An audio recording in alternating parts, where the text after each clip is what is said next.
భారతదేశంలో అంటే హిందూ మతానికి బ్రాండ్ అంబాసిడర్గా ఒక పార్టీ ఉంది, అది బీజేపీ పార్టీ అని చెప్పి చెప్పుకోవడం జరుగుతుంది. హిందూ మతాన్ని పరిరక్షించేటువంటి వ్యక్తిగా మోదీ గారు, నాడు రాముడు నేడు మోదీ గారు అని చెప్పేసి చెప్పుకోవడం జరుగుతుంది. మన రాముడిని సైతం రామాలయానికి తీసుకెళ్తున్నటువంటి వ్యక్తిగా మోదీ గారిని మనం చూసాం. కొన్ని నవ్వుతారు నూరి గారు, అరే చూసాం కదా మనం. నేను పిఎం మోడీ గారు ఇండియాని రిప్రజెంట్ చేస్తున్నారు అనుకున్నా, హిందూ మతాన్ని రిప్రజెంట్ చేస్తున్నారా?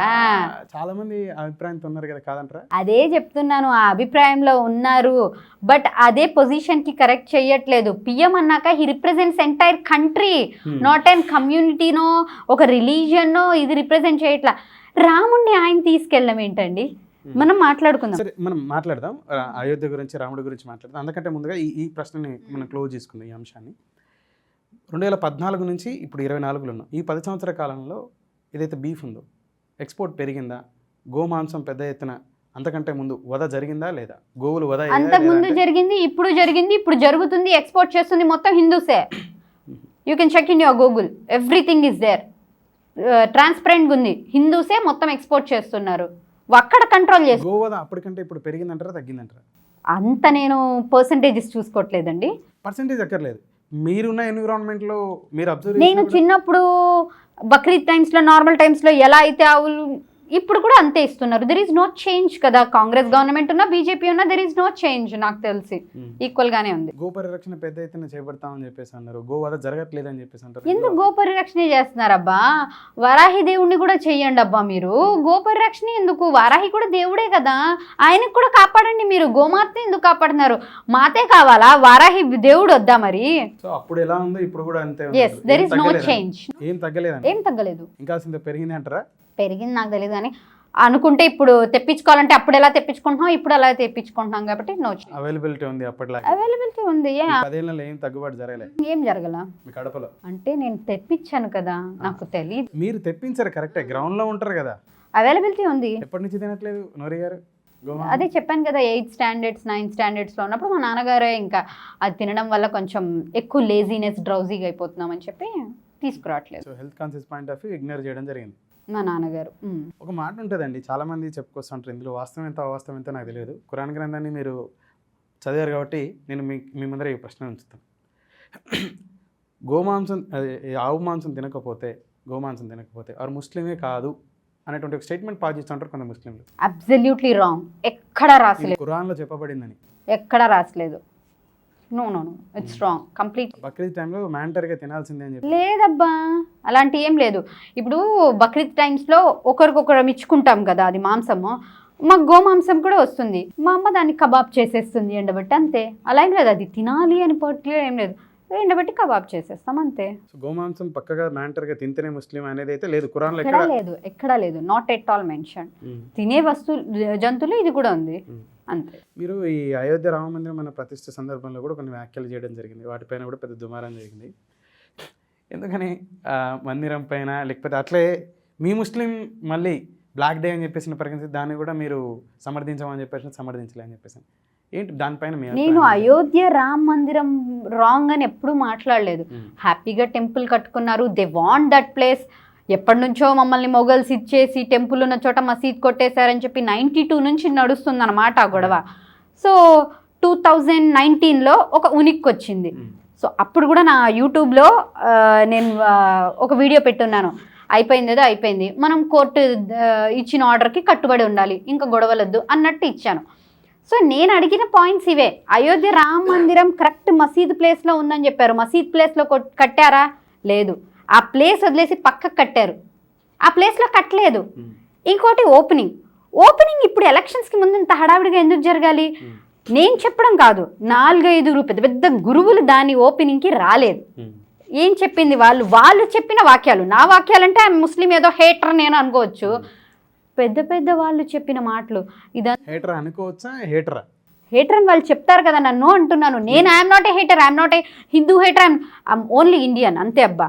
నా మతం, నా రిలీజియన్, నా ఇంటి వరకే, నా పర్సనల్ థింగ్. ఇట్స్ నేను బయటికి వస్తే ఒక ఇండియన్ మాత్రమే, అదొక్కటే నా మైండ్లో ఉంటుంది.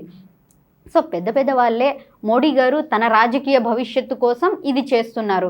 మీరే చూడొచ్చు, ఇంకా కంప్లీట్ కూడా అవ్వలేదు, అవన్నీ ఊరికే ప్లాస్టిక్కి పైన అంటించి మరి పిల్లర్స్కి పెట్టున్నారు కూడా చాలా వచ్చాయి.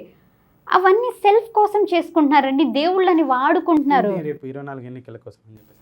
ఆబ్వియస్గా ఇప్పుడు అంతే కదా. మీరు ఒకసారి ఆలోచించండి, 92 నుంచి జరుగుతున్న గొడవకి ఇప్పుడు రాముడు టెంపుల్ పెట్టేశారు, సో వీళ్ళు ఈయనే కావాలి, మళ్ళీ వీళ్ళ గవర్నమెంటే రావాలి అని చెప్పి ఎంతమంది అందబాక్స్.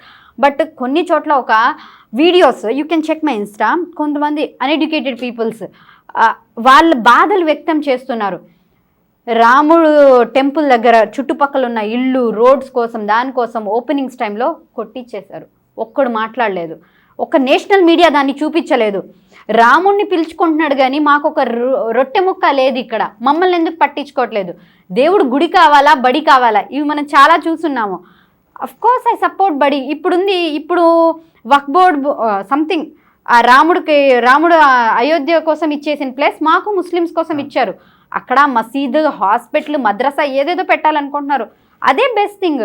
మసీదే కావాలని బ్లైండ్గా నుంచుంటే ఇట్స్ ఏ కంప్లీట్ మిస్టేక్ అండి. మసీద్ చిన్న ప్లేస్లో పెట్టండి, మద్రసా పెట్టండి, హాస్పిటల్ పెట్టండి. మీరు హేటర్ కాబట్టి దాన్ని విమర్శిస్తూ ఉన్నారు. అరే అంత పెద్ద గుడి జరిగినప్పుడు భారతదేశం హిందూ డివోషన్గా ముందుకెళ్లే వ్యక్తులంతా ఆ రోజు విజిట్ చేయడానికి చాలామంది ప్రయత్నం చేశారు. ఆ ప్రయత్నాల సందర్భంలో కొన్ని ఇళ్ళను కూల్చితే దాన్ని హేటర్ కాబట్టే విమర్శిస్తానని చెప్పేసి. ఇప్పుడు గుడికి వెళ్ళడం వల్ల, ఆ గుడికే వెళ్ళడం వల్ల నాకేమైనా ఎక్స్ట్రా పుణ్యం వస్తుందా? అంత పెద్ద కార్లు వేసుకోవడం వల్ల నాలాంటి చిన్న ప్రాణి ఒక ఫ్యామిలీ రోడ్డు మీదకి వస్తుంది. ఒక లీడర్గా ఒక పొజిషన్లో ఉండి ఆలోచించండి. ఒక ఫ్యామిలీ రోడ్డు మీదకి వస్తుందంటే మీ ఫ్యామిలీ రోడ్డు మీదకి వస్తే మీకు ఎలా ఉంటుంది ఆ బాధ? ఉండడానికి ఇల్లు లేక, తిండి లేక ఒక గుడికి వెళ్ళడం అవసరమా, ఇది అవసరమా? మీరు ఆలోచించండి పాయింట్. అది అబ్సల్యూట్లీ రాంగ్ కదా. నేను మాట్లాడుతుంటే ఒక ముస్లిం కాబట్టి, ఒక పాకిస్తానీ, అక్కడ ఒక 4 ఇల్లు కూల్చివేయబడితే దానికి ఎందుకని చెప్పేసి పర్టికులర్గా ఏదో నూరి గారు లాంటి కొందరు ముస్లింకి సంబంధించినటువంటి వ్యక్తులు దాన్ని పెద్ద ఎత్తున మీరు మీడియా చూపించట్లేదు అంటారు. మీరు పెద్ద ఎత్తున దాన్ని చూపించి ఒక విద్వేషాన్ని రెచ్చగొట్టే ప్రయత్నం చేస్తున్నారని చెప్పేసి. ప్రజలకు కావాల్సింది గుళ్ళ అండి, నాకు తెలియ చెప్తున్నా. గుడా బడా ప్రజలకి కావాలి. నాట్ ఓన్లీ గుడి. ఇప్పుడు చెప్పుకుందాం, గుడి కావాలా, దర్గా కావాలా, స్కూల్ కావాలా అంటే ఈ మూడిట్లో I will vote for school. గుడి, దర్గా, స్కూల్, ఈ 3 నా ముందు పెడితే I will vote for school అండి. గుడికి దర్గాకి ఏం అవసరం లేదు, స్కూల్కి వెళ్ళాలి పిల్లలు. స్కూల్కి వెళ్తేనే మన భవిష్యత్తు ఇదవుతుంది కదా. దానికోసం నేను కావాలంటున్నాను. ఇప్పుడు మీరే ఆలోచించండి, ఒక గుడే కావాలి, రాముడినే తలుచుకోవాలి, రాముడినే పెట్టాలి అనుకుందాము.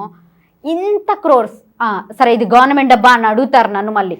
ఇంత క్రోర్స్ మనీ తీసుకొచ్చి అంత హంగామాలు చేసి ఆ గుడి చేసినప్పుడు వీళ్ళ చిన్న ప్రాణులకి ఏదో ఒకటి చేసుంటే వాళ్ళ బాధ కూడా తీర్చిన వాళ్ళు అవుతాం కదా.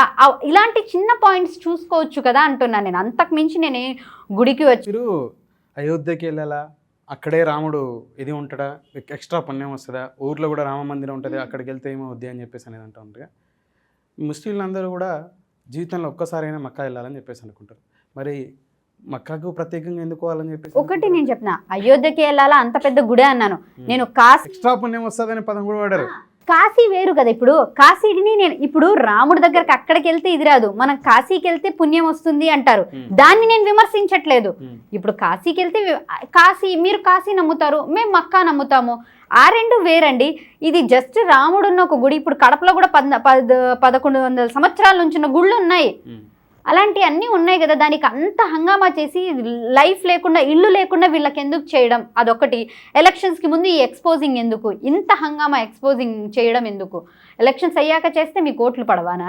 అదే కదా మొత్తం జరిగింది ఇక్కడ. అంతా దేవుణ్ణి వాడుకున్నారు, పాలిటిక్స్. దేవుణ్ణి వాడుకోవడానికి ఏంటి అసలు ఏం అవసరం అని చెప్పేసి అవి తప్ప నాకు ఏం లేదు. గుడికి వెళ్ళిన అఫ్కోర్స్ నేను ఒకవేళ అటు వైపు నార్త్ సైడ్ ఏదైనా వర్క్ మీద వెళ్తే పక్కా నేను అయోధ్య టెంపుల్ కూడా విజిట్ చేస్తాను. నాకు అలాంటివి ఏం లేవు. ఇట్లా విజిట్ చేసినప్పుడు ఇలా ప్రసాదాలు తీసుకున్నా అని చెప్పేసి నేను ఇలా ఓపెన్గా మాట్లాడినప్పుడు మీ సామాజిక ఏదైతే కమ్యూనిటీ ఉందో మీకు వచ్చేటువంటి కింద ఏదో కొత్తగా పెడుతున్నారు, నువ్వు ఇలా మాట్లాడుకో నీకు ఫత్వా పెడతారే. నేను ఏం చేస్తున్నాను? ఇలా ఖురాన్లో లేని పని ఏం చేస్తున్నా? ఫత్వా అంటే ఒక టైప్ ఆఫ్ శపించడం టైప్ అలాంటి ఫత్వాలు జారీ చేస్తారు మీ ముల్లాలు. అది వాళ్ళకేం పని పాట లేదా? నూరి ఏం మాట్లాడింది, ఏం చేసింది నాకు అర్థం కాక నేనేమన్నా తప్పు మాట్లాడానా? నేను ఒక ముస్లిం అయ్యండి, మామూలుగా మాట్లాడుకుందాం. నేను వెళ్ళి మొక్కి ఆయనే నా దేవుడు ఇలాంటి అంటే నేను రాంగ్ థింగ్. నేను ముస్లిం కమ్యూనిటీ నుంచి వేరేగా ఆలోచిస్తున్నానని. ఎందుకంటే మా దాంట్లో దేవుడు ఒకడే. నేను వెళ్తున్నాను జస్ట్ యాజ్ ఏ ఇండియన్గా. ఇప్పుడు ఉన్నారండి జగన్మోహన్ రెడ్డి గారు వస్తున్నారు, నాకు ఇవే కోపం వచ్చేవి. అక్కడికి మీరు టెంపుల్ దగ్గరికి వెళ్ళారు, నుంచున్నారు అంటే జగన్మోహన్ రెడ్డి రంజాన్ రాగానే చంద్రబాబు నాయుడు గారు టోపీలు పెడతారు, మీరు ముస్లిమ్స్లా కప్పేస్తారు, మీరు ఇవన్నీ చెయ్యొచ్చు. నేను ఒక్కసారి బై మిస్టేక్ వాళ్ళ ప్రసాదం తీసుకుని వాళ్ళు గుడికి వెళ్ళిపోయి బై మిస్టేక్ వాళ్ళు ఏదైనా విభూది లాంటిది పెట్టేస్తే it's become a national topic. మీరు వేరే కుల మతస్థుడిని తీసుకొచ్చి మీరు టోపీలు కప్పి ముస్లింలకేమో చాదర్లు కప్పి దర్గాల దగ్గర తీసుకెళ్ళినప్పుడు తప్పులు కాదు. నేను ఏదన్నా ఒక టెంపుల్కి వెళ్తే తప్పు అయిపోద్ది సోషల్ మీడియాలో.